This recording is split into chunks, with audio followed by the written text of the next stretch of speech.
इचलकरंजी जवळ रांगोळीतील 27 वर्षीय servicing centre चालक शुभम सादळे याच्या खून प्रकरणी फरार झालेल्या तिघांना स्थानिक गुन्हे अन्वेषण शाखेच्या पथकाने अटक केली। दर्शन कांबळे, सागर माने आणि प्रथमेश कांबळे अशी त्यांची नावे आहेत। त्यातील सागर माने पोलीस रेकॉर्डवरील गुन्हेगार आहे। दरम्यान या तिघांना न्यायालयाने 4 दिवसांची पोलीस कोठडी सुनावली आहे। इचलकरंजी जवळ रांगोळीतील एका तरुणानं दर्शन कांबळे याच्या बहिणीला पळवून नेलं होतं। तिला पळवून नेण्यासाठी शुभम सादळे आणि त्याचा चुलत भाऊ प्रदीप सादळे यांनी मदत केल्याच्या रागातून दर्शन आणि शुभम यांच्यात वाद खदखदत होता। 29 जानेवारी रोजी 2 मित्रांच्या मदतीनं दर्शन कांबळेनं शुभमचा खून केला।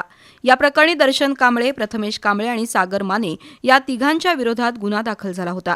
त्यानंतर कोल्हापुरातील स्थानिक गुन्हे अन्वेषण शाखा आणि शिवाजीनगर पोलीस ठाण्याची 2 पथकं त्या हल्लेखोरांचा शोध घेत होती। मात्र संशयितांनी मोबाईल वापर टाळल्यानं ते सापडत नव्हते।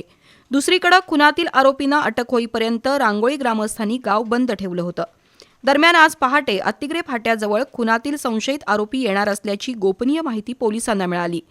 त्या अनुषंगानं पथकानं अत्तिग्रे फाट्यावर सापळा लावून त्या तिघांना ताब्यात घेण्यात आलं। त्यांच्याकडे कसून चौकशी केल्यावर त्यांनी खुनाची कबुली दिली। गुन्हा केल्यापासून ते रात्री शेतात डोंगरात राहत होते आणि पहाटे प्रवास करत असल्याचं त्यांनी सांगितलं। पोलीस निरीक्षक सुशांत चव्हाण, उपनिरीक्षक संतोष गळवे, सागर चौगुले, विशाल चौगुले, राजू कोरे, गजानन गुरव, नवनाथ कदम, प्रदीप पाटील, अनिल जाधव, सुशील पाटील, राजेंद्र वरंडेकर, रोहित मर्दाने, निवृत्ती माळी, संदीप बेंद्रे, विजय इंगळे, योगेश गोसावी यांनी मारेकऱ्यांना पकडलं। दरम्यान न्यायालयानं तिघा संशयितांना 4 दिवसांची पोलीस कोठडी सुनावली आहे।